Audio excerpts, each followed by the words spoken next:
إلى حضرة سيدنا وحبيبنا وشفيعنا وزخرنا ومولانا محمد صلى الله عليه وسلم وكافة الأنبياء والأولياء والعلماء والشهداء والصالحين وإلى جميع الأرواح المسلمين والمسلمات وإلى أرواح أبينا وأمنا الفاتحة. أعوذ بالله من الشيطان الرجيم. بسم الله الرحمن الرحيم. الحمد لله رب العالمين الرحمن الرحيم مالك يوم الدين إياك نعبد وإياك نستعين اهدنا الصراط المستقيم صراط الذين أنعمت عليهم غير المغضوب عليهم ولا الضالين.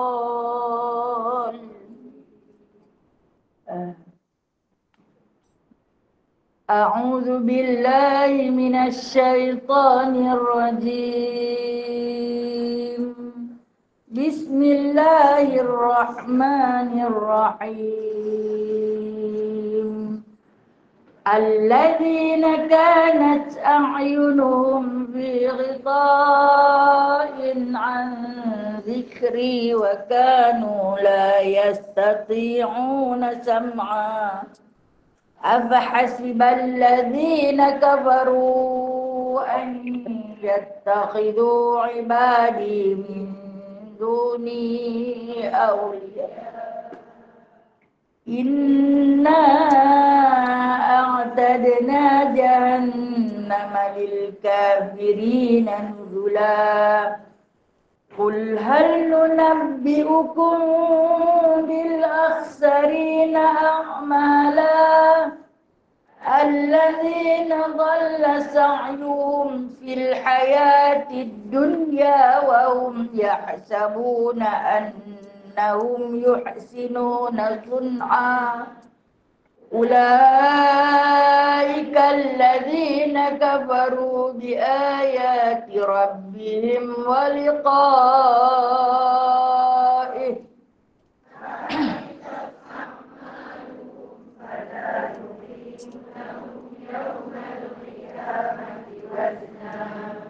ذلك جزاؤهم جهنم بما كفروا واتخذوا آياتي ورسلي هزوا إن الذين آمنوا وعملوا الصالحات كانت لهم جنات الفردوس نزلا خالدين فيها لا يبغون عنها حولا قل لو كان البحر مدادا لكلمات ربي لنفد البحر قبل أن تنفد كلمات ربي ولو جئنا بمثله مددا قل إنما أنا بشر مثلكم يوحى إلي أنما إلهكم إله واحد فمن كان يرجو لقاء ربه فليعمل عملا صالحا ولا يشرك بعبادة ربه أحدا. سبحانك اللهم وبحمدك أشهد أن لا إله إلا أنت صدق الله. Terus kunut nazilah nah. Okey. Kalau kata nak amin tang mana saya baca. Tanda tu ikutlah nak amin. Tapi bila kita sama-sama baca, makna kita sama-sama munajat. Nah, kalau kata imam baca, kita kena amin. Tapi bila kita sama-sama baca, bermakna kita satukan doa dengan satu suara. Jadi tak payah sebut amin. Okey? Cuma sunat tadah tangan bagi yang tak pegang apa-apa benda. Kalau dia pegang kertas, dia pegang kertas lah. Terus lambat-lambat tau nak. Baru boleh hayati. Kalau laju-laju, saya kelang kabut kan. Allahumma inna naj'aluka fi nuhuri a'daina wa na'udzu bika min syururihim. Allahumma baddid syamlahum wa farriq jam'ahum wa shattit kalimatahum wa zalzil aqdamahum wa sallit alaihim kalban min kilabik ya qahar ya jabar ya muntaqim ya Allah ya Allah ya Allah. Allahumma ya munzilal kitab ya mujriyas sahab ya hazimal azab ihzimhum fansurna alaihim. Allahumma inna naj'aluka fi nuhuri a'daina wa na'udzu bika min syururihim. Allahumma baddid syamlahum wa farriq jam'ahum wa shattit kalimatahum wa zalzil aqdamahum wa sallit alaihim kalban min kilabik ya qahar ya jabar ya muntaqim ya Allah ya Allah ya Allah. Allahumma ya munzilal kitab ya mujriyas sahab ya hazimal azab ihzimhum wansurna alaihim. Ya Allah, kami letakkan kamu di batang leher musuh-musuh kami, dan kami berlindung denganmu dari kejahatan mereka. Ya Allah, hancurkan kumpulan mereka. Ya Allah, pecahkan pakatan mereka. Ya Allah, leburkan pendirian mereka. Ya Allah, musnahkan langkah mereka. Cengkamkan anjing-anjingmu kepada mereka.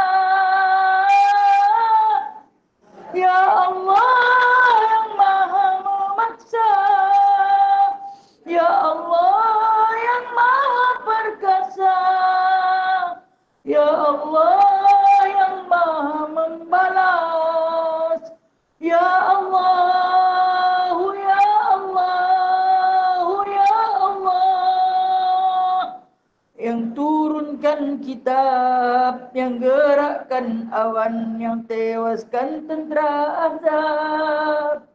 Kalahkan mereka, kalahkan mereka, kalahkan mereka, dan kemenangan untuk kami. Amin, amin, amin ya Rabbal Alamin. Bismillahirrahmanirrahim.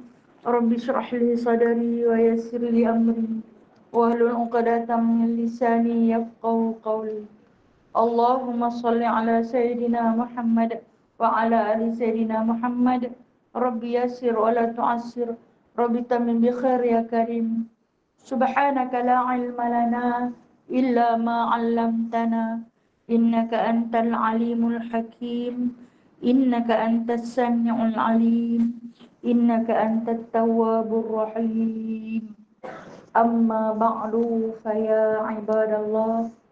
Adapun sesudah itu, puji-pujian dan syukur kepada Allah serta selawat ke atas junjungan besar Nabi Muhammad sallallahu alaihi wasallam. Kita terus merapatkan setinggi-tinggi puji serta syukur kepada Allah Azza wa Jalla atas rahmat dan nikmat yang diberikan kepada kita, keamanan dan kemakmuran, dapat makan, dapat minum, dapat tidur dengan lenanya, dapat berjalan ke sana ke sini dengan bebasnya, berkenderaan. Allahu Akbar, terlalu banyak nikmat untuk kita syukuri, yang mana Allah Subhanahu wa taala telah memberi kita di antara nikmat yang terbesar, yakni Islam, nikmat yang teragung, yakni iman, dan nikmat-nikmat yang dikirimkan secara percuma, yakni kesihatan. Alhamdulillah ya Allah, tidak ada lafaz yang terlebih agung untuk kita rafakkan kepada Allah melainkan Alhamdulillah, Alhamdulillah, Alhamdulillah. Dan hari ini bagi menambahkan keberkatan dalam usia yang dipinjamkan oleh Allah, sama-sama kita bermuzakarah menyambung perbincangan kitab 10 sahabat yang dijamin surga. InsyaAllah kita akan sambung masih lagi dalam perbincangan atas nama sahabat kelima, Amru Zubair bin Awam, Az-Zubair bin Awam, yang kita telah ketahui berulang-ulang kali. Setiap kali kuliah saya akan sebut beliau adalah sahabat as-sabiqun al-awwalun, yakni orang-orang yang awal memeluk agama Islam. Mungkin dia di antara yang ketujuh, dan orang yang mempunyai hubungan yang begitu rapat dengan baginda Nabi sallallahu alaihi wasallam, sama ada daripada pihak salur gugur sebelah ibunya ataupun dari sebelah bapa dia. Kalau di sebelah ibunya, ibu dia Safiyah binti Abdul Muttalib. Abdul Muttalib dengan Rasulullah tu Tok Wan. Jadi bermakna Safiyah ni dua beradik dengan Abdullah, bapa Rasulullah. Jadi dia bersepupu dengan Rasulullah sallallahu alaihi wasallam. Kalau daripada pihak ayahnya pula yang bernama Al-Awam bin Khuwailid, mempunyai hubungan darah dengan Khadijah binti Khuwailid. Maka beliau ialah anak saudara kepada Khadijah binti Khuwailid, yang mana kita tahu Khadijah binti Khuwailid adalah isteri kesayangan baginda Nabi sallallahu alaihi wasallam. Jadi kalau daripada segi Khadijah, dia adalah anak saudara. Daripada segi ibu dia, dia adalah sepupu dengan Rasulullah sallallahu alaihi wasallam. Dan kita tahu juga beliau di antara sahabat yang Rasulullah sabdakan dalam satu hadis yang suci, setiap Nabi ada hawarinya, maka hawarinku adalah Zubair bin Awam. Hawarinku adalah Zubair bin Awam. Dia di antara sahabat-sahabat yang pertama cabut pedang daripada sarung bila dapat tahu Rasulullah kena bunuh. Orang pertama yang cabut pedang. Antara sahabat-sahabat lain yang masuk Islam, semua tak berani nak lawan lagi dengan musyrikin Quraisy. Tapi dia adalah sahabat pertama yang cabut pedang ketika mana dia sedang tidur. Saya ulang ni cerita ni sebab saya nak bagi ingat. Dia sedang tidur, dapat khabar Rasulullah dibunuh. Dengan tak berbaju lah, dia cabut pedang dia. Dia pergi terus meluru ke tempat perhimpunan musyrikin Quraisy. Tapi di pertengahan jalan dia bertemu dengan Rasulullah sallallahu alaihi wasallam. Rasulullah tanya, nak pergi mana ni? Dengan baju pun tak pakai, dengan pedang terhunus di tangan. Dia kata, aku dengar cerita orang kena bunuh. Dia kata, Rasulullah kata, aku masih sihat. Aku masih sihat. Dia orang pertama yang mencabut pedang. Masa tu tak diisytihar lagi apa-apa peperangan. Kan Rasulullah tanya dia, kalau betul aku ni dibunuh, nak buat apa juga? Aku bunuh semua musyrikin, dia kata. Musyrikin Quraisy semua aku bunuh. Sebab apa dia berani kata begitu? Dia di antara sahabat yang memiliki jisim atau tubuh badan yang kuat. Saya ulang lagi, dia tinggi. Kalau kata Umar Al-Khattab duduk di atas kuda, kaki kena tanah, tapi dia meleret atas tanah. Karena dia lagi tinggi daripada Sayyidina Umar Al-Khattab. Karena memanglah kita lagi tinggi daripada kuda. Nah, kita lagi tinggi daripada kuda. Okey. Kita sambung lagi lah. Untuk surat 136. Allahumma salli ala sayyidina Muhammad. Astagfirullah. Tajuk kecintaan kepada syahid. Tajuk dia kecintaan kepada syahid. Bismillahirrahmanirrahim.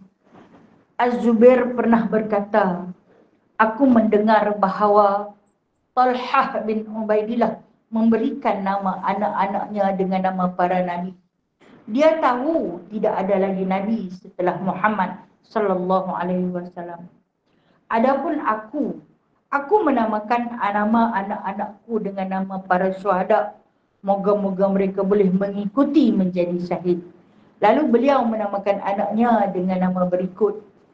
Nama Abdullah, sempena Abdullah bin Jahsi, syahid dalam perang Uhud. Nama Al-Munzir, sempena nama Al-Munzir bin Amru, syahid dalam perang Bi'rul Ma'unah. Nama Urwah bin Mas'ud, dibunuh oleh kaumnya sendiri di Taif. Nama Hamzah bin Abdul Muttalib, di dalam perang Uhud. Nama Ja'far bin Abu Talib, syahid dalam perang Mu'tah. Nama Mus'ab bin Umair, syahid dalam perang Uhud. Nama Ubaidah bin Harith, syahid dalam perang Badar. Nama Khalid bin Sa'id, syahid dalam perang Marju Safar zaman pemerintahan Abu Bakar. Nama Amru bin Sa'id bin Al-As, syahid dalam perang Yarmouk. Kira berapa orang? 2, 4, 6, 8, 9. 9 orang anak dia. Sebenarnya dia ada 11 orang anak lelaki, 9 orang anak perempuan. Berapa jumlah? 20. Saya jadi 12. 11 orang anak lelaki, 9 orang anak perempuan. Jadi jumlah dia 20 orang. Melalui 6 orang isteri. Dia sebenarnya dalam hayat dia ada 7 orang isteri. Tapi bukanlah dia kumpul 7 orang tu. Mati dia kahwin lain. Tapi dalam satu masa dia akan kumpulkan 4 orang isteri. Taklah dia menikah, dia himpun sampai 7. Sebab dalam syariat Nabi Muhammad SAW, lelaki hanya boleh berkahwin 4 saja dalam satu masa. Jadi bila ada yang mati, dia kahwin lain. Dia bagi mencukupkan kota yang 4. Yang kata apa-apa. Okey, bersebab. Sahabat-sahabat berkahwin bersebab. Dia ni di antara salah seorang isteri dia ada nama Atiqah. Atiqah tu balu kepada Sayyidina Umar Al-Khattab. Lepas balu kepada Sayyidina Umar Al-Khattab, dikahwini oleh Uthman bin Affan. Uthman bin Affan syahid. Lepas tu dikahwini pula oleh dia. Dia ambil. Dia ambil. Jadi Atiqah ni terkenal dia tak ada anak dengan Zubair bin Awam. Sampai orang terkenal siapa yang nak syahid, kahwinlah dengan Atiqah. Sebab dia isteri terakhir Umar Al-Khattab. Bila Umar Al-Khattab kahwin dengan dia, syahid. Sampai terkenal dengan nama Balu Syahid. Siapa yang kahwin dengan dia, syahid. Siapa yang kahwin dengan dia, syahid. Bukan dia bagi makan racun. Dan kemudian, saya kata dia ada 7 isteri. 6 yang menghasilkan anak, Atiqah yang tak ada anak. Yang terakhir tak ada anak. Sebab tak lama lepas tu, dia syahid fisabilillah. Kemudian dikahwini oleh sahabat lain. Sebab sahabat-sahabat ni, mereka kalau dapati isteri sahabat yang syahid, dia pun takkan biar perempuan tu jadi balu menderita sendiri. Dia pun akan kahwini. Dia pun akan santuni. Walaupun Nabi SAW mengharamkan balu-balu baginda daripada dinikahi oleh mana-mana lelaki dalam dunia. Haram, tak boleh kahwin. Tapi untuk isteri-isteri sahabat, Rasulullah bagi perlindungan. Rasulullah kata, lindungilah mereka dengan dikahwini mereka. Jangan tanya esok ni nak masuk syurga celaru, suami mana nak ikut. Itu bukan kerja kita nak fikir. Okay? Jenuh nak ikut tu. Lepas kalau Atiqah 3 suami. Jenuh susun dia yang mana satu. 3-3 pula syahid tu. Kan? Kita jangan buat pening kepala dah. Itu bukan masalah kita. Ini kerja Allah. Biarkan Allah melakukan tugasnya. Okey. Dalam dia melahirkan anak-anak dia ni, dia adalah seorang bapa yang paling tegas. Anak sulung dia daripada Asma binti Abu Bakar yang bernama Abdullah. Yang bernama Abdullah bin Zubair, di antara sahabat kecil Rasulullah yang banyak merawikan hadis. Abdullah bin Zubair bin Awam radhiyallahu anhuma. Kalau kita jumpa hadis, kita akan jumpa lah kalau sebut nama Abdullah ni. Dan Abdullah bin Zubair ini adalah seorang kanak-kanak yang pertama dilahirkan di Madinah semasa Nabi berhijrah ke Madinah. Elok Nabi sampai ke Madinah, tak sampai 2 bulan, lahirlah Abdullah bin Zubair. Diletakkan Abdullah bin Zubair di dalam satu bakul, lalu diarakkan ke seluruh perkampungan Yahudi, Bani Quraidah, Bani Nadir, bagi tahu dekat Yahudi ni dia lahirnya bayi pertama selepas berlakunya hijrah, tak cacat celah pun tang mana. Apa kata siapa yang berkahwin dengan orang Muhajirin atau orang Muhajirin yang beranak ketika mana berpindah ke Madinah, anak dia cacat. Tapi tak cacat, sempurna akal, bahkan di antara sahabat-sahabat yang paling bijak. Seperti mana didikan yang diterima daripada ibunda dia ini, Safiyah binti Abdul Muttalib, dengan pendidikan yang begitu tegas. Kan saya dah cerita awal-awal siri dulu macam mana Safiyah binti Abdul Muttalib ni dalam ketegasan. Dia suruh anak tu hari-hari asar pedang sampai betul-betul tajam. Dia ajak anak tu hari-hari memanah sampai sasaran tepat. Dia ajak anak dia tu menunggang kuda.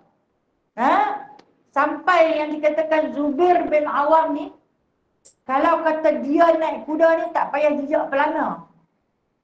Orang dah tinggi, tak payah jejak pelana. Kalau kita pendek naik motor kena pijak tempat tak lagi tu kan.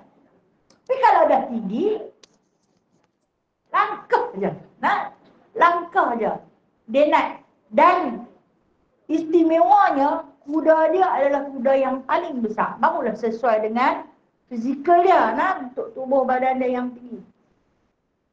Bila mana dia dapat daripada Sayyidatina Asma binti Abu Bakar, anak paling ramai 8 orang.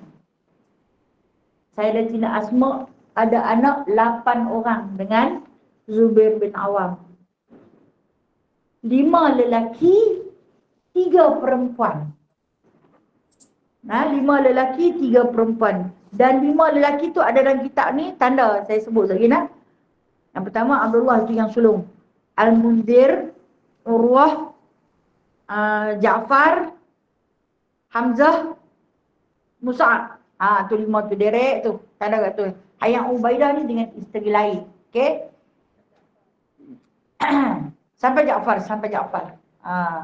Mus'ab bin Umar bukan dia. Sampai Ja'far. 5 orang anak bersama-sama dengan Sayyidatina Asma binti Abu Bakar. Dia kata, kalaulah Talhah bin Ubaidillah ni akan kita baca cerita dia lepas ni mungkin. Nah, dia tang mana ada Zubair bin Awam, tang situ ada Talhah bin Ubaidillah. Dua-dua orang sahabat ni memang tak pernah berpisah. Tak pernah berenggang. Kalau nak cari Talhah, pergi cari Zubair. Tanya Zubair, Talhah mana? Zubair beli abang. Kalau nak cari Zubair, tanya Talhah. Nah, tanya Talhah. Tak mana Zubair? Talhah beli abang. Kedua-dua sahabat ni memang tak pernah berenggang dalam apa-apa situasi kecuali balik ke rumah. Kecuali balik ke rumah. Kalau kata dalam peperangan, cuma bezanya Talhah bin Ubaidillah tidak sehebat Zubair bin Awam dalam acara memanah. Nah, Zubair bin Awam ni main pedang pun pandai, naik kuda pun pandai, memanah pun pandai. Tapi bagi Talhah ni, Talhah bin Ubaidillah, dia tang panah tu dia lemah sikit, kuranglah sikit. Nah, tak seperti Zubair bin Awam ni, dia kalau panah, pemanah Rasulullah yang paling tepat. Pemanah paling tepat. Kalau kata dia attack tang biji mata tu, memang anak panah dia masuk terus ke biji mata. Walaupun musuh tu duduk jauh, pemanah paling tepat. Nak kata pun dari kecil mak dia dah latih dia dah. Macam tu lah. Bila dia dapatnya Abdullah ni, anak sulung tu, berlaku peperangan Uhud. Budak-budak tak boleh pergi. Rasulullah tak bagi budak-budak yang main minta tak boleh. Tapi Zubair bin Awam bawa Abdullah. Dia bawa di belakang. Naik kuda dengan dia. Rasulullah kata, Zubair, aku kata jangan bawa. Anak-anak jangan bawa. Jalan ni bapak dah bawa naik motor. Ada, kalau kecil lagi dia bawa raga di depan. Besar sikit dia bawa di belakang kan. Jadi dia kata tak kecil dah. Dia kata Abdullah ni besar lah. Masa tu umur 10 tahun. Dia kata besar lah. Walhal baru umur 7 tahun. Tapi anak tu tinggi dah. Baru umur 7 tahun. Ada yang kata baru 5 tahun. Tapi dia bawa. Lepas tu Rasulullah kata bahaya ni. Dia kata biar. Bagi dia tengok. Bawa anak kecil pergi tengok perang. Kita bawa anak pergi tengok wayang. Nah? Apa kita bawa anak pergi tengok wayang perang. Dia tarak bulok lah. Nah? Siapa dia? Dia bukan dia tengok wayang, tengok hak real punya peperangan. Dia nak suruh anak dia tu belajar perang. Nah, dia nak suruh anak tu kata kekerasan. Aku dulu ajak aku macam ni kan. Aku ajak lagi keras daripada Safi ajak dia tu. Jadi bila mana Talhah bin Ubaidillah ni bubuh nama anak sempena nama Nabi-Nabi yang ni. Semua nama Nabi-Nabi yang masyhur Talhah dah ambil. Lepas tu dia nak ambil nama siapa? Maka dipilihlah sahabat-sahabat yang syahid di dalam peperangan. Dia ambil nama sahabat-sahabat yang syahid, lalu dia meletakkan nama anak-anak dia. Dengan harapan anak tu pun syahid. Dia lahirkan anak mai lelaki. Kita hantar dia pergi perang. Syahid. Bismillah. Itu cita-cita seorang mujahid yang berada di sisi Nabi SAW. Okey. Kalau kita tengok kemarin satu hantaran video daripada Palestin kan, seorang ibu apabila diwawancara pasal perang tak lari tinggal bumi Palestin ni ya, kenapa tak lari tinggalkan bumi Palestin, dia dah tua. Dia kata kenapa perlu aku lari, dia kata sesungguhnya bumi Gaza ini menjanjikan syahid dan syahid itu Allah janjikan surga. Anak-anak aku dah 3 syahid fisabilillah, termasuk suami aku. Aku sekarang dah ada 4. Dia kata, yang tinggal adalah 2 perempuan dan aku sendiri. Aku juga mengharapkan kami semua akan berkumpul di sana nanti dalam satu keluarga yang makannya kenyang, yang tidurnya lena, yang kehidupannya aman sentosa, berlari bermain di surga Allah. Punya hebat. Macam mana perasaan macam tu ada dalam diri dia apa? Sebab dia duduk di tengah-tengah peperangan, yang peperangan itu menuntut darah orang Islam dan juga menuntut darah orang musyrikin untuk sama-sama berjuang, seterusnya menembus satu kalimah taibah untuk ditegakkan di bumi Palestin. Dia tak rasa takut sebab dia dah hidup dalam tu. Dia tak rasa takut. Bagi kita yang ada di luar ni, yang perhati tengok isu macam mana dia pun masih boleh tersenyum. Sebenarnya dia pun bahagia. Bahagia. Dalam duka derita ada terselit kebahagiaan yang sukar untuk disampaikan. Kita ni yang tak tahu apa. Tang manalah kita nak letak diri kita nanti. Daripada ada dari sana. Mudah-mudahan adalah sedikit bantuan yang kita ulurkan, sama ada sepotong doa ataupun sedikit pemberian daripada kita, boleh tumpang pahala syahid tu tempiah-tempiah dapat dekat kita sikit pun jadilah. Dia hebat. Jiwa-jiwa pejuang ni dia hebat. Dia tak takut dekat orang. Dia takut hanya pada satu saja, yakni takut pada Allah semata-mata. Sebab tu Zubair bin Awam ini dia ada hutang. Dia ada hutang. Dia kata dekat anak dia yang sulung, Abdullah bin Zubair, kalau aku mati, dia kata, hang yang bertanggungjawab melunaskan hutang-hutang aku. Kalau hang tak mampu lunaskan hutang-hutangku, dia kata, mintalah pada induk. Siapa induk? Allah. Allah yang Maha Besar. Minta pada induk. Jangan minta sedekah dekat orang lain. Minta pada Allah. Nescaya Allah akan bagi jalan secara sedikit-sedikit. Jangan takut kepada mana-mana sergahan manusia, tapi takutlah kepada Allah. Dia ajak anak dia suruh takut dekat Allah. Kita ajak anak kita tak mau lena, suruh tidur, kita gempak. Dia jebon mainlah. Budak tu takut kat jebon lebih daripada takut kat Allah. Itu didikan kita, itu didikan kita. Ajak anak suruh takut ke Allah atas apa tindakan yang tak betul. Ajak anak suruh takut pada Allah. Itu kata betapa kerasnya didikannya yang dia bagi. Dan dia kata, berkenaan dengan syahid ni, dia kata, setiap kali dia turun dalam medan peperangan, dia akan beritahu kepada isteri-isteri dia, aku mungkin tak balik. Maknanya, kalau dia pergi ni jangan tunggu dia balik. Jangan tunggu dia balik. Pasal dia syahid. Pemergian dia tu, kalau kata dia pergi, dia mungkin tak balik. Yang mana anak-anak tu ada ketika bermain dengan dia, main dengan dia. Waktu dia nak bawa naik Abdullah bin Zubair di atas kuda, dia suruh Abdullah bin Zubair ni pegang belakang dia. Kita pergi naik kokor. Kan bila budak-budak ni naik kokor, dia akan tariklah bahu kita ke depan, ke belakang ni. Dan kata Abdullah bin Zubair, aku tersentuh satu bahagian yang berlopak dalam. Parut.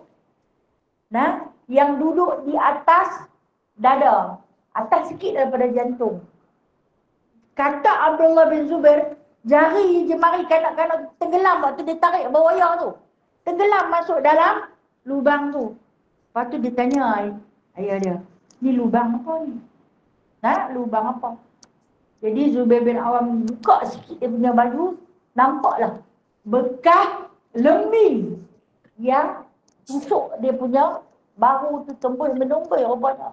Bila dia sembuh, bekas dia tu berlubang sampai kalau kata Abdullah bin Zubair ni, kalau kata berbuaya, memang boleh bertakung ayat tu. Itu yang aku rasa. Sebab ayah aku tak pernah tak pakai baju. Dia tak pernah tak pakai baju. Kenapa dia tak pernah pakai baju? Sebab badan dia penuh dengan luka tikaman. Dia malu, berparut. Parut bukan sikit-sikit lah. Sebab tu bila dia nak pergi saja perang, dia akan kata kepada isteri dia, jangan tunggu aku balik. Jangan tunggu aku balik. Hantarkan aku seperti mana hangpa hantar jenazah. Kira isteri-isteri ni tak bimbang lah. Kalau ada, tak ada, tak apalah.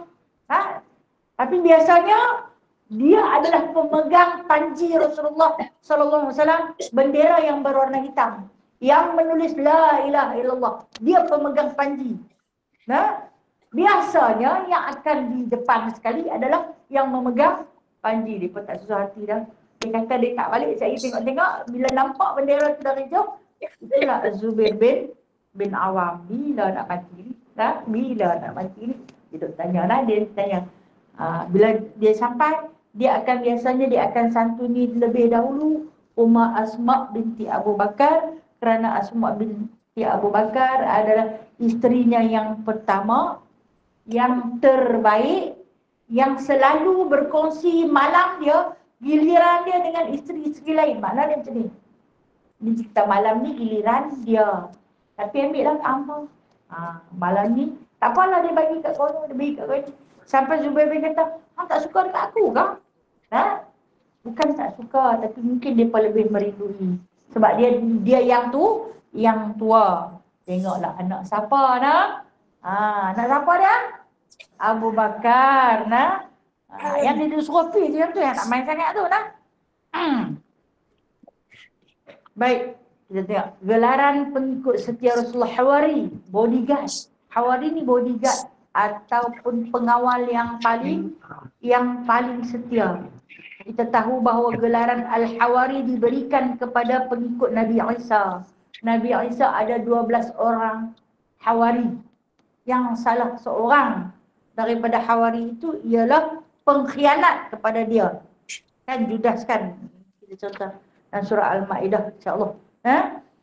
Saya kata, tetapi dalam pengikut Nabi Muhammad sallallahu alaihi wasallam juga mempunyai Hawari. Siapakah dia? Tidak lain dan tidak bukan Az-Zubair bin Awam. Az-Zubair bin Awam. Dia dipanggil Hawari, pengawal Rasulullah. Kalau hamai kok kanan ada dia, hamai kok kiri ada dia, ambil kok depan ada dia, hamai kok belakang ada dia. Mana hari pergerakan dia yang cukup tangkas. Menjaga kiri kanan depan belakang Rasulullah sallallahu alaihi wasallam. Dia bila berjalan dengan Rasulullah, biasanya dia akan berjalan pada bahagian belakang. Rasulullah tak selesa sangat. Kerana Rasulullah tak suka orang jalan belakang dia. Dia lebih memuliakan sahabat. Dia selalu akan kata kepada Zubair bin Awam, ke depan kamu Zubair, ke depan kamu Zubair. Bila Zubair nanti beriringan sama-sama dengan Rasulullah, dia rasa ada orang di belakang mai sakiti Rasulullah. Dia melambatkan perjalanan dia. Dia duduk di belakang. Biasanya Rasulullah SAW akan berisi air. Zubair ni sahabat belakangku. Dia dengar Rasulullah kata itu, dia pergi depan. Dia kata di depan pun dia ada, di belakang pun dia ada. Itu ketangkasan dia. Mendapat julukan yang paling hebat, yang ini Hawari. Bodyguard Nabi SAW. Baik. Kisah pertama di dalam peperangan Badar. Seorang lelaki bernama Talhah bin Abu Talhah. Saya selalu tentang Talhah bin Abu Talhah. Ia digelar sebagai Kibas Katibah. Beliau orang yang sangat bengis dan membenci Nabi Muhammad SAW. Dalam perang Badar ni, Khalid Al-Walid pun tak Islam lagi dah. Dalam perang Uhud pun Khalid Al-Walid tak masuk Islam lagi dah. Ni sahabat-sahabat yang pernah bermusuh dengan Rasulullah SAW ni, bila mana menghadap dengan Rasulullah dalam beberapa siri peperangan, akhirnya Islam. Baik, dia telah keluar sebagai wakil musyrikin pertama mencabar umat Islam. Dia menaiki untanya dan mencabar umat Islam berlawan. Namun tidak ada yang berani melawannya kerana mereka tahu tahap kehebatan Talhah. Tapi tidak pula kepada Az-Zubair, tanpa memberikan sebarang kesempatan, Az-Zubair menghampiri Talhah dan menerkamnya seperti terkaman singa sehingga Talhah jatuh daripada unta. Kedua-duanya berguling sehingga Az-Zubair tidak teragak-agak untuk menggelar leher Talhah bin Abu Talhah. Melihat peristiwa itu, Nabi SAW bersabda, inna likulli nabiyyin hawariyan fa hawariyi Az-Zubair rawahu Ahmad, yang bermaksud setiap nabi mempunyai hawari dan hawariku ialah Az-Zubair. Itu di antara sabdaan baginda Nabi SAW tentang Az-Zubair. Okey, kita cerita tentang peperangan Badar. Dalam peperangan Badar ni, kita semua sedia maklum, tentera musyrikin ramai.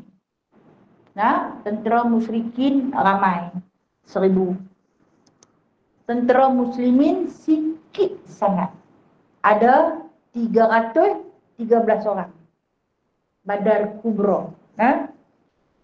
Kemudian prajurit yang dibawa oleh baginda SAW dalam huraian peperangan tersebut, yang berjalan kaki, yang ikut sama-sama berjalan kaki dengan baginda Nabi SAW seramai 300 orang. Jalan. Pasal apa? Tak ada sebarang kenderaan. Rasulullah naik unta. Hanya ada 2 ekor kuda. 2 ekor kuda saja. Seekor ditunggangi oleh Zubair bin Awam dan seekor lagi ditunggangi oleh Miqdad bin Aswad. Miqdad bin Aswad ni anak angkat Rasulullah SAW. Biasanya muqaddimah pembukaan nak perang ni, Rasulullah akan hantar, kita panggil apa? Spy, pengintip. Intip dulu. Sebab apa? Kita sikit, kata Rasulullah. Bilangan tentera Badar muslimin punya sikit. Dengar kata musyrikin ni ramai tapi tak tahu banyak mana. Jadi kita intip. Di mana? Siapa yang nak jadi pengintip? Dia ni tawarkan diri dia ni. Punya berani. Tawarkan diri dia. Tak apa aku pergi, dia kata. Aku pergi. Rasulullah kata cari orang lain lah.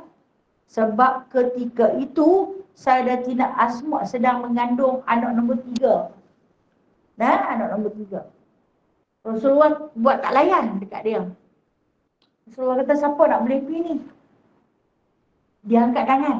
Dia nak pergi. Rasulullah buat tak nampak, buat tak dengar. Masuk kali ketiga, Umar Al-Khattab tawarkan diri, Sayyidina Zubair tawarkan diri. Lepas tu, bila dua-dua Nabi, Rasulullah kata hantar seorang je. Kita dah tak ramai. Kalau terbunuh, tak adalah rugi 2 orang pahlawan ni. Hantar seorang je. Maka bangunlah Abu Bakar. Abu Bakar kata, hantarlah Zubair. Hantarlah Zubair. Pak mentua, suruh menantu, tu pergi. Itu belum tentu boleh balik, Belum tentu boleh balik. Kata Rasulullah kepada Zubair, bagi alasan kenapa aku perlu pilih kamu, wahai Zubair. Sebab dari tadi dia punya duk angkat tangan, menawarkan diri nak jadi spy. Bukan mudah nak kerja nak jadi pengintip ni. Lepas tu dia kata, ya Rasulullah, semasa kami berhijrah ke Habsyah, ingat di Utopia, minggu lepas saya cerita tentang hijrah dia. Raja Najasyi diserang oleh puak-puak pelampau.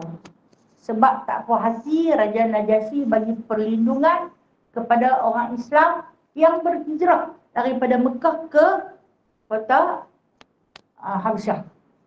Tak puas hati, dia berperang dengan Raja Habsyah. Dan peperangan itu berlaku di medan pertempuran yang berhampiran dengan istana Raja Najasyi. Aku ditugaskan oleh Ja'far bin Abi Talib, Osman bin Affan menjadi pengintip. Pengintip ni nak tengok musuh duduk kat mana, musuh susun strategi mereka macam mana, bagi tahu dekat Raja Najasyi, kira dia tak berperang. Dia cuma tukang sampaikan berita kepada Raja Najasyi. Dan ketika itu dia kata, aku pergi dalam keadaan aku tak ada apa-apa senjata. Sebab kami ni pendatang ke bumi Habsyah. Bila mana aku disuruh oleh 2 orang panglima Rasulullah ni, Sayyidina Ja'far dan Sayyidina Osman, pergi melalui berenang ke sungai Nil. Berenang ke sungai Nil. Saya cerita minggu lepas. Daripada Mekah nak ke Utopia ni, nak ke Habsyah ni, kena melintasi jalan laut. Sebab dia kepulauan lain. Tak boleh ikut jalan darat, dia kena ikut jalan laut. Dia pun merentasi Laut Merah. Selama sebulan baru sampai. Bila pi, Habsyah ini dikelilingi dengan Sungai Nil. Macam Mesir juga. Jadi dia kata, istana Raja Najasyi ni dekat Sungai Nil. Jadi aku ni sebagai pengintip, kerja aku duduk dalam air je. Mana ada peralatan selam? Tong gas pun tak ada. Kita ada juga tong gas memasak di rumah tu. Tong gas pun tak ada. Jadi dia kata, Sayyidina Osman kan, bijak Sayyidina Osman ni, buat dekat dia pelampung dengan menggunakan kulit binatang. Buat pelampung yang ditiup sendiri. Dia tiup macam mana Wallahualam, dia buat pelampung dekat Sayyidina Zubair bin Awam, dia tiup bagi kembung. Maka aku berlayar dengan pelampung tersebut, mengawasi, menjadi pengintip di tengah-tengah malam.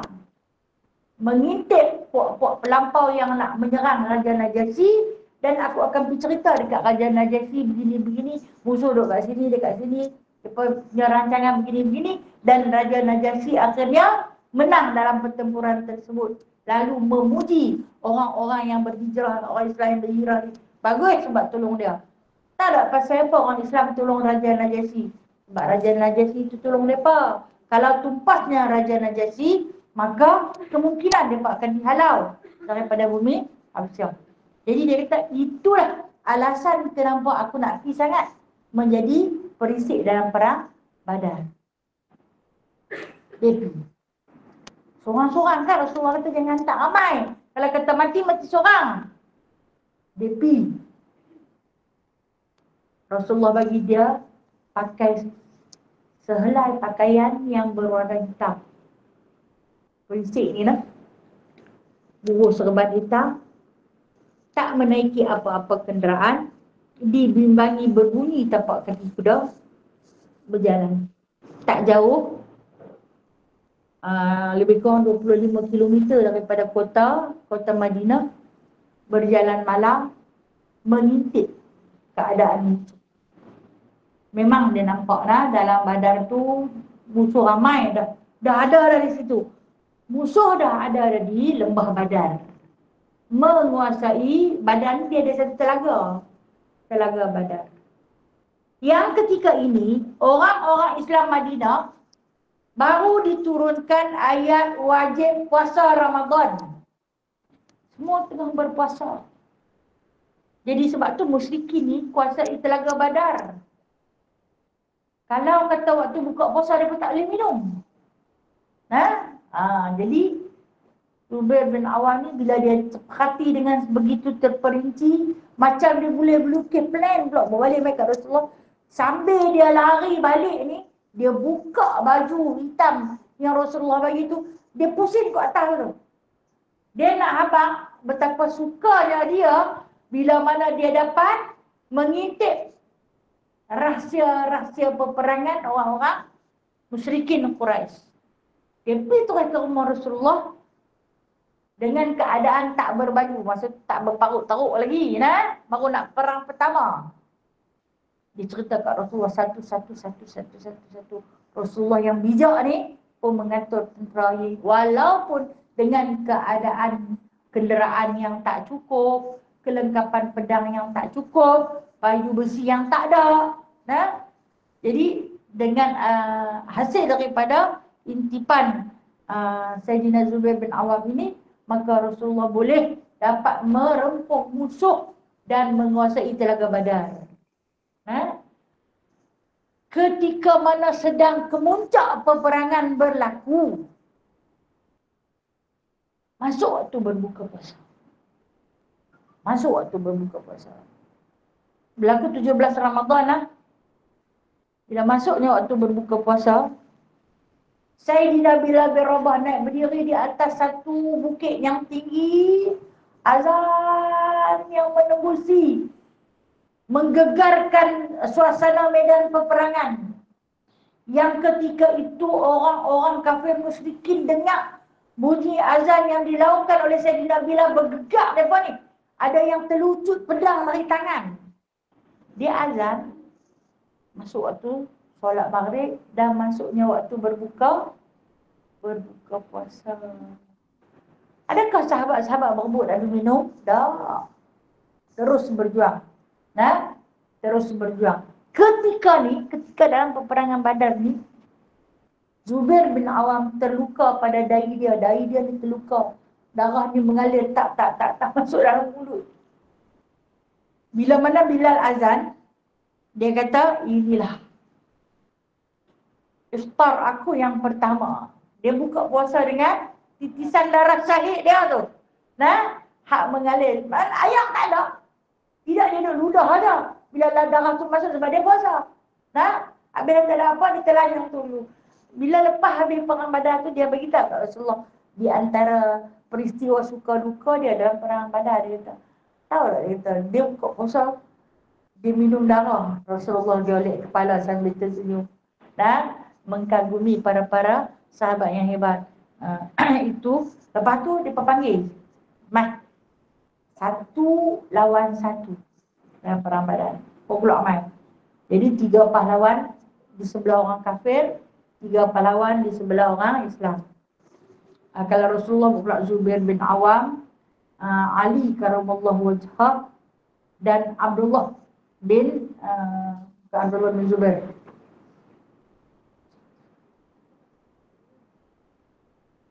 Abdullah bin Rawah. Nah, Abdullah bin Rawah. Ada pendapat yang kata bukan Abdullah bin Rawah.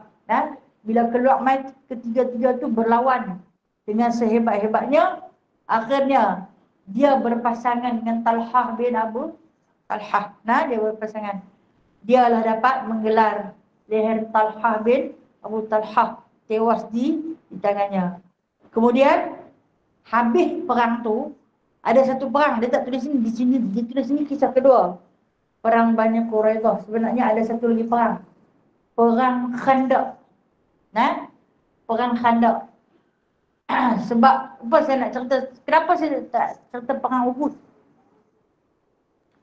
Dalam perang Uhud ni, Sayyidina Zubair dia pakai serban kuning.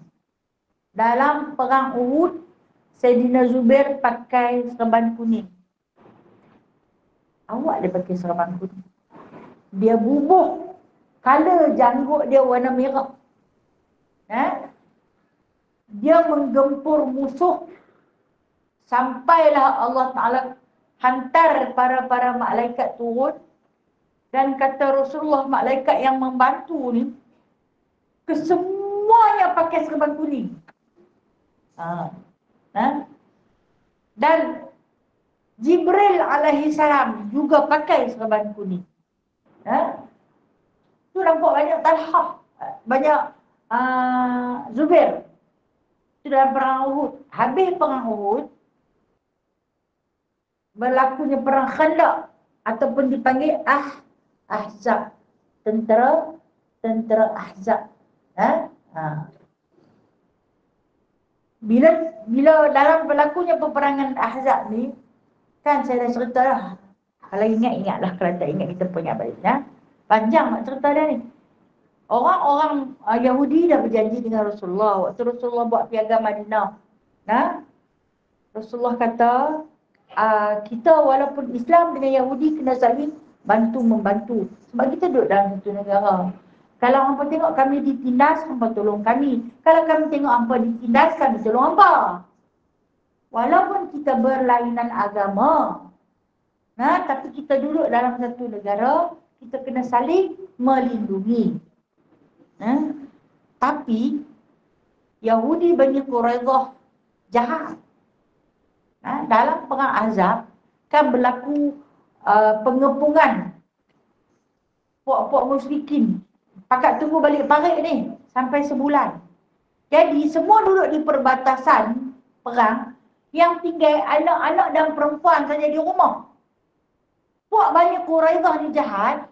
dengan Bani Mustalik, bagi orang-orang lelaki masuk ke pintu belakang, tangkap perempuan-perempuan Muslim, isteri-isteri sahabat, ditangkap.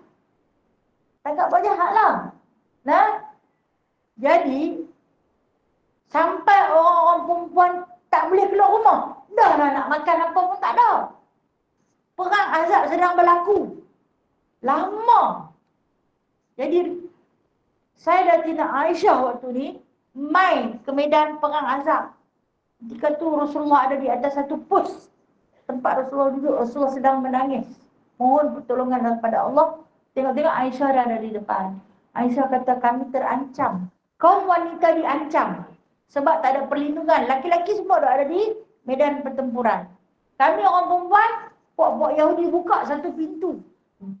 Pengkhianat. Bagi Yahudi Bani Mustalik, bagi Yahudi Bani Nadir, masuk mai, colek perempuan-perempuan. Jangan. Sat, Rasulullah kata, nanti sat mereka. Lepas tu, bila habisnya peperangan Ahzab, selesainya peperangan Ahzab dengan Allah Ta'ala apa? Hantar angin putih meliung, ribut pasir. Dia angkat habis mampu ke semua. Jadi, Rasulullah ni tak dan balik lagi. Rasulullah kata, kaum wanita kita terancam. Ada yang dah ditangkap. Ada yang dah ditangkap. Dia berceroboh masuk rumah perempuan. Datang yang tak ada lelaki. Semua perempuan. Masuk rumah siapa? Rumah Zubair bin Awam. Memang orang cari penyakit lah masuk rumah dia. Yang anak Zubair ramai. Kemudian cuba menodai kesucian isteri Zubair bin Awam. Masa tu ada mak dia, Safiyah binti Abdul Muttalib. Safiyah pancung kepala Yahudi tu. Pancung. Lepas tu Rasulullah pujilah bila Aisyah kata, Rasulullah puji. Rasulullah kata, Ummu Zubair ni mak Zubair telah membunuh seorang daripada Yahudi kerana menceroboh masuk dan cuba menodai kesucian isteri di antara isteri-isteri Zubair bin Awam. Tak ada Zubair kata apa. Kita sampai balik rumah dulu, jom kita pergi ke perkampungan Bani Quraidah. Dia tak balik rumah ni. Okey, ada sahabat-sahabat dia kata kita balik Ustaz tengok apa cerita anak-anak isteri kita yang kita tinggalkan. Zubair kata aku tak mau balik dah ya Rasulullah. Rasulullah kata balik tengok Ustaz. Lama dah kita tinggal. Balik pergi tengok Ustaz. Bagi dia nak pergi terus. Tak ada apa masuk dalam rumah dia. Dia marahlah. Kalau orang lain nak pergi rehat Ustaz dah. Tapi oleh kerana atas nasihat Rasulullah dia balik. Dia balik pergi mengadulah si isteri tu. Lepas tu dia pergi dekat mak dia. Dia puji mak dia sebab boleh membunuh. Mak dia kata kalaulah aku tak bangkit menjadi pejuang wanita ketika itu, nescaya habis wanita-wanita ini. Dia bangkit dengan pedang dan panah. Saya cerita awal tadi macam mana dia didik Zubair kerja asal pedang lah. Dengan memanah. Dia memang hebat. Safiyah adalah wanita yang terhebat, yang pandai bermain panah dan bermain pedang. Kemudian dia kata dekat mak dia, dia nak pergi perkampungan Bani Quraidah. Mak dia kata bawa mak sama. Dia pergi. Dia pergi ke perkampungan Bani Quraidah. Dia pergi mengendap tengok banyak mana mereka, ramai mana. Tu dia balik main dekat Rasulullah. Ni ada cerita. Sejarah ni cerita dalam surah Al-Hasyr. Dia balik main cerita kat Rasulullah. Ya Rasulullah, dia kata Bani Quraidah ini telah pun bersatu dengan Bani Nadir. Telah bersatu dengan Bani Qainuqa. Telah bersatu dengan Bani Mustalik. Ada 4 puak. Ramai.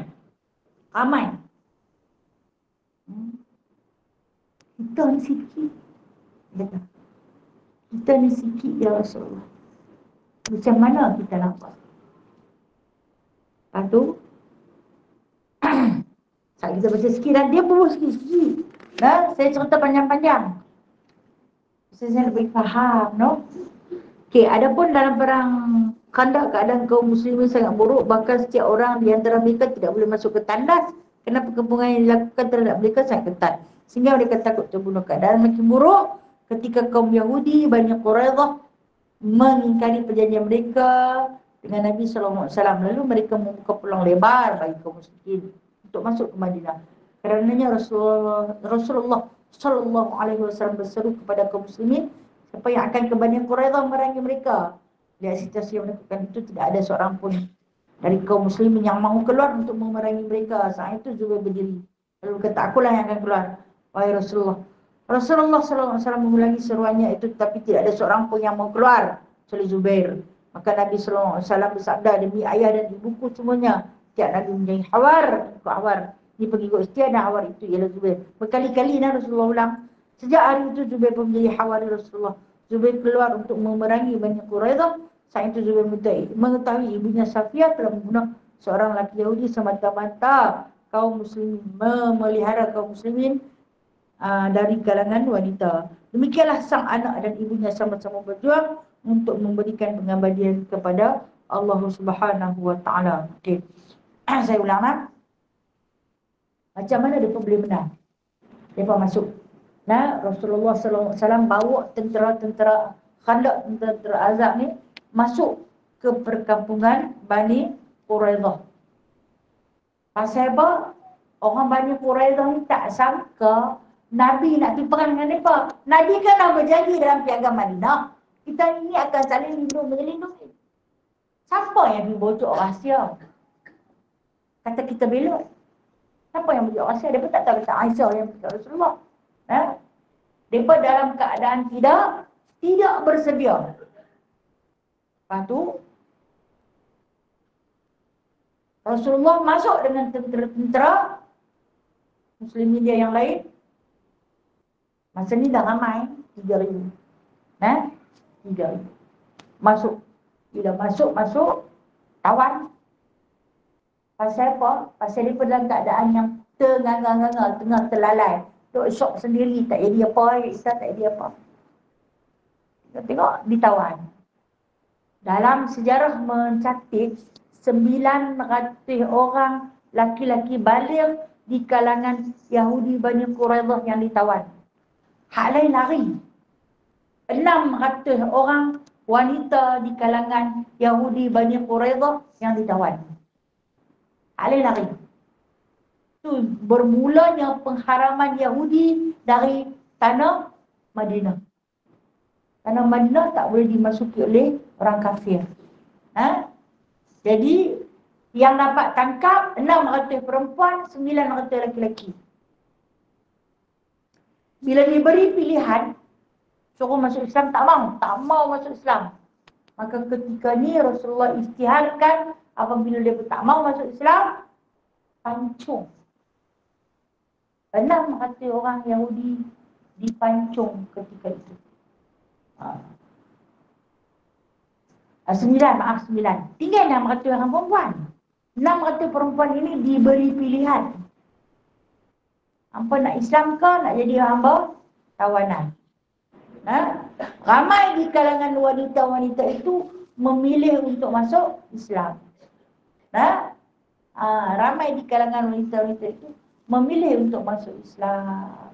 Maka yang masuk Islam dinikahi. Itu Rasulullah ada seorang isteri di kalangan Yahudi. Yang baginda nikahi. Dan hak yang mana tak mau masuk Islam dijadikan hamba-hamba tawanan. Zubair bin Awam ni dia dapatlah ramai. Dia dapat ramai hamba tawanan di kalangan perempuan. Rasulullah kata dekat dia, wahai Zubair, yang mana yang masuk Islam tu nak kahwin, bolehlah kahwin. Tersat. Nanti nak tunjuk dekat Asma binti Abu Bakar tu. Dia bawa balik lah, dia bawa balik. Dia dapat ramai. Bila dia bawa balik dekat Asma binti Abu Bakar, dalam keadaan perempuan tu tutup berhijab ni muka. Perempuan Yahudi lah. Tu Asma kata, buka cadar tu nak tengok muka. Nak tengok muka. Dia nak tolong pilih isteri bagi kat suami dia. Kalau kita nak bandingkan langit dengan bumi tak. Dia berbalik mai suruh pilih lagu tu. Kau rasa aku nak kata apa? Okey. Tahu tak macam mana Asma pilih isteri untuk Zubair bin Awam? Dia pilih yang pertama cantik. Cantik dia kata kepada Zubair. Walaupun aku tak cantik, dia kata. Pilihlah isteri yang cantik. Halua mata. Makna halua mata ni tengok mana-mana. Bila-bila tengok pun tegak, rasa hati.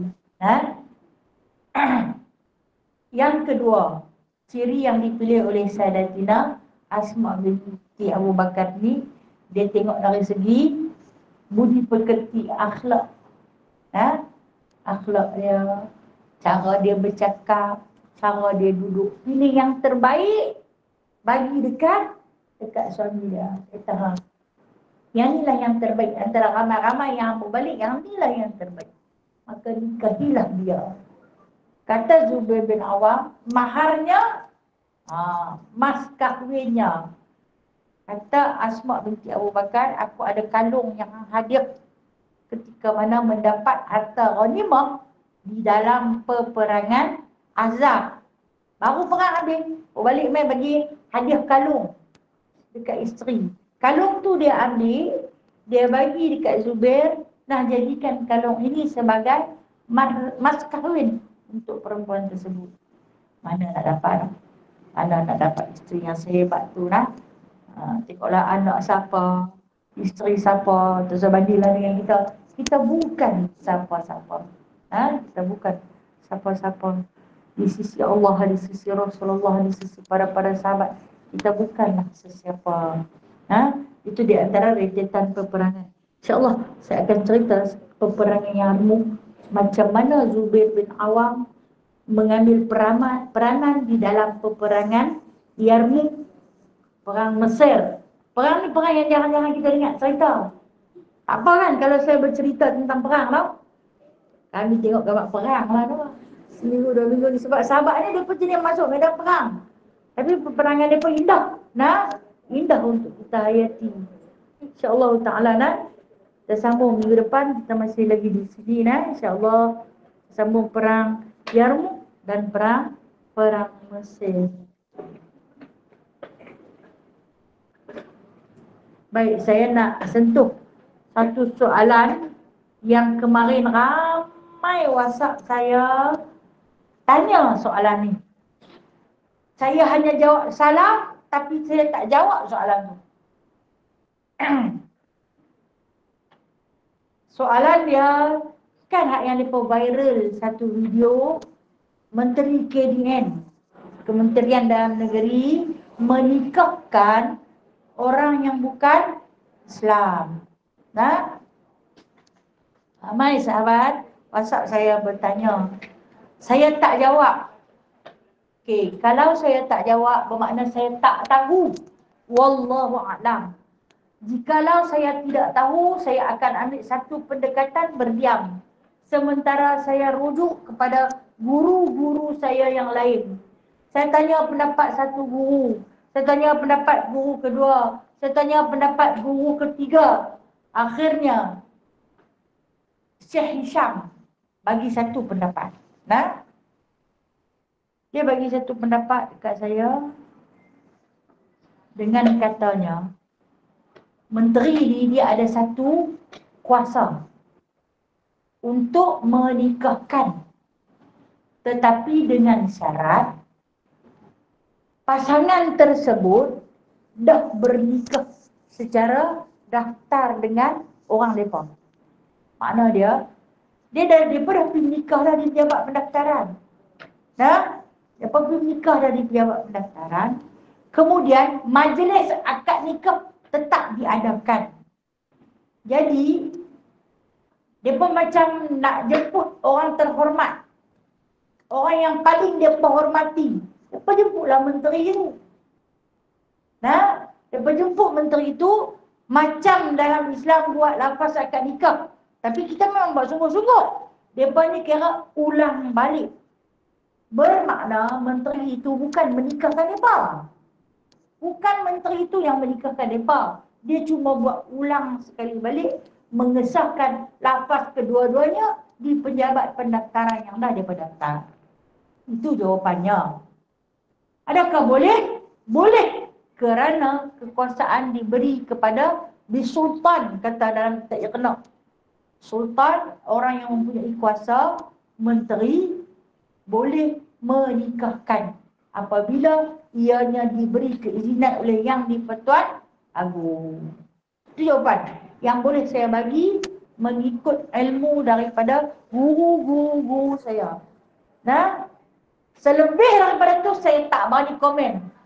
Wallahu a'lam. Saya tak berani cakap. Nah, saya tak berani cakap sebab saya takut saya tersilap memberi fatwa, saya akan menanggung dosa yang berat. Nah, jadi mohon maaf. Siapa-siapa yang WhatsApp saya tak jawab, mari. Kadang saya jawab, dia bagi salam, saya jawab salam dia. Tapi saya berhenti saat. Saya mencari jawapan yang sahih. Kan kata Nabi SAW, kalau tak ada benda yang saya nak jawab, hang diam dah lagi bagus. Nah, mencari pendekatan yang lebih baik untuk kita cari tabayun. Nah, bertabayunlah. Kalau kamu tidak tahu. Man kana yu'minu billahi wal yawmil akhir falyaqul khairan aw liyasmut. Kata Nabi SAW, barang siapa yang beriman dengan Allah dan hari akhirat, cakaplah benda-benda yang baik. Tapi kalau tak ada benda yang baik anak cakap, handuk diam sudahlah, tak tahu apa. Itulah saya yang tak tahu apa. Mohon maaf. Saya boleh bagi pendekatan, maknanya dia boleh menikahkan. Sebab bukan dia yang mengesahkan nikah mereka tu. Mereka tu dah daftar. Okey? Cuma main buat majlis akad nikah aja. Dalam satu, kita kata majlis resepsi. Macam hari ni akad nikah. Esok kena pergi bersanding. Lebih kurang macam tu lah. Nah? Fahamkah? InsyaAllah faham, no? Kemudian, lebih daripada itu, saya tak mahu komen. Tapi, nikah ni, adakah dia upacara keagamaan? Nak tanya, nikah ni upacara keagamaan tak? Jawab sendiri. Okey. Ada soalan lain? Jangan tanya lah pasal-pasal akad nikah, tak perempuan nak jawab. Okey, silakan.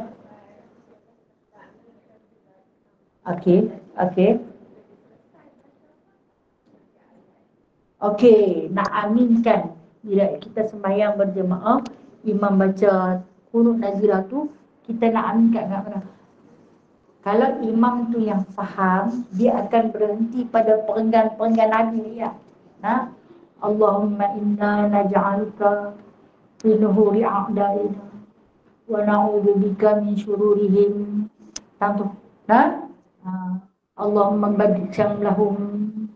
Nah, kemudian wa fariq jam'ahum wa syadid kalimatahum wa zalzil aqdamahum. Itu semua amin amin. Tapi kalau imam tu faham lah, dia berhenti kat tu setiap perenggan yang dia berhenti, kita amin. Nah, kemudian pada izimhum. Kan dia ulang 3 kali, kita tak payah kata amin. Kita kata izimhum. Kita ulang balik apa yang dia kata. Lagi satu, pada kalimah ya Allah, ya Allah, ya Allah, tak payah kata amin. Kita ikut ya Allah, ya Allah, ya Allah. Nah, jadi pada 2 kalimah yang mula ya Allah, kita ulang ikut ya Allah. Yang pada izimhum pun kita ikut izimhum. Kemudian fansurna alaihim, kita kembali kepada amin ya rabbal alamin. InsyaAllah nah. InsyaAllah. Ataupun saya kata kalau kata nak murah, kita mungkin boleh ikut dia secara perlahan. Wallahualam. Lepas makin teruk bukan makin ni. Sebab puak-puak Zionis ini dah melanggar etika peperangan. Kan dia bom sekolah no. Dia bom sekolah, kesian tengok anak-anak no. Saya paling belas kalau tengok anak-anak dia bom sekolah kan, putus kaki, hancur terkulai-kulai. Budak apalah yang dia mampu, kekuatannya kurang. Kurang sangat kekuatannya. Depa budak-budak tu macam, mana dia orang Islam dia panggil, mana dia orang Arab, mailah tolong kami. Kami tak buat apa pun kat mereka. Nah. Kemudian bila mana ambulans yang bawa mereka nak ke hospital, ambulans tu dibom, hospital dibom, kan? Terlalu zalim, teramat melampau, ta'addu kata Allah Subhanahu Wa Taala, terlalu melampau. Adalah nak tahu no keajaiban doa-doa para wali Allah. Itu yang kata Allah kejam. Allah tak kejam, Allah tak zalim. Tetapi Allah sedang menguji kita umat Islam yang aman selesa di muka bumi ni. Hang nak duduk diam tengok saja ke? Apa tindakan yang perlu hang lakukan? Kita ada satu senjata yang paling ampuh, hanyalah doa. Dan doa ini sedang dirakam terus oleh Allah Ta'ala, menunggu masa untuk dihantar. Kalau Allah Ta'ala nak hantar, tak susah. Kan Allah kan ada kalimahnya. Apa kalimah Allah? Kun fayakun. Dia sebut dia akan hantar kalimah tu. Nabi Isa alaihissalam. Dia akan hantar. Nabi Isa pun kalau jalan dia akan turun masuk bumi Palestin. InsyaAllah. Terus berdoa bersangka baik dengan Allah. Kita dalam suasana jihad fisabilillah. Kita tak suruhlah pergi ke sana. Tapi berdoa dari jauh. Hantarlah bantuan. Sekadar mana yang boleh hantar doa banyak-banyak. Jangan pernah tinggal. Setiap solat fardu, saya kata. Setiap solat fardu. Bawa kunut ni setiap solat fardu. Lama-lama dia boleh hafal lah. InsyaAllah ta'ala. Habis.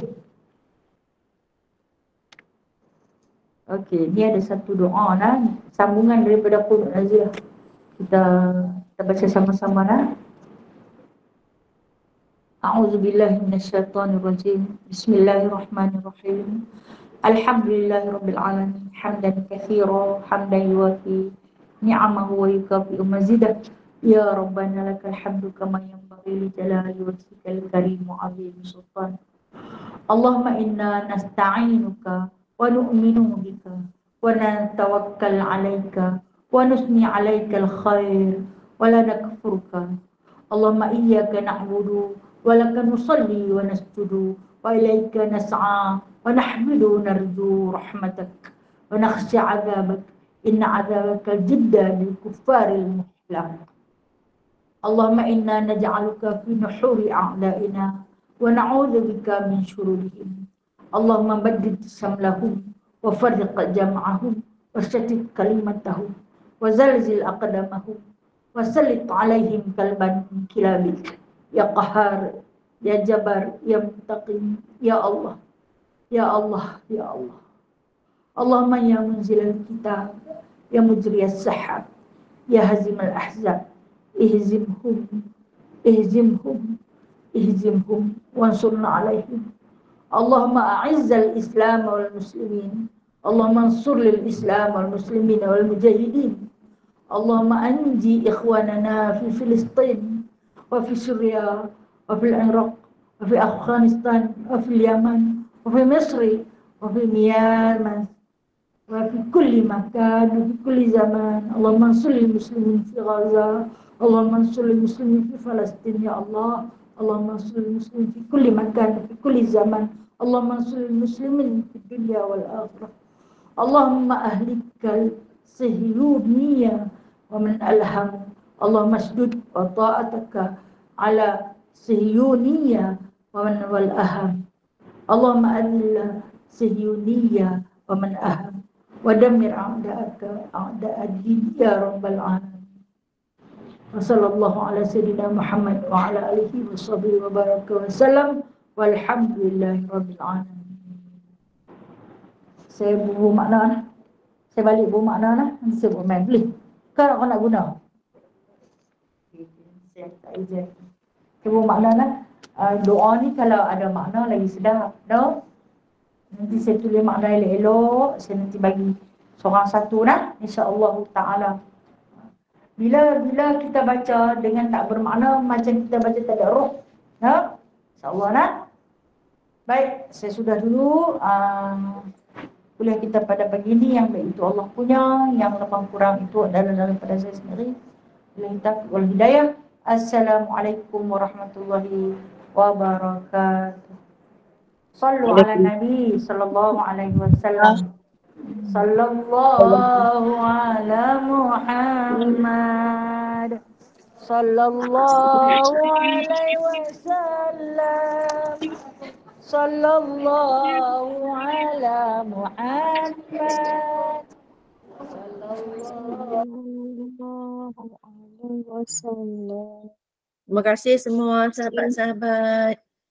Assalamualaikum.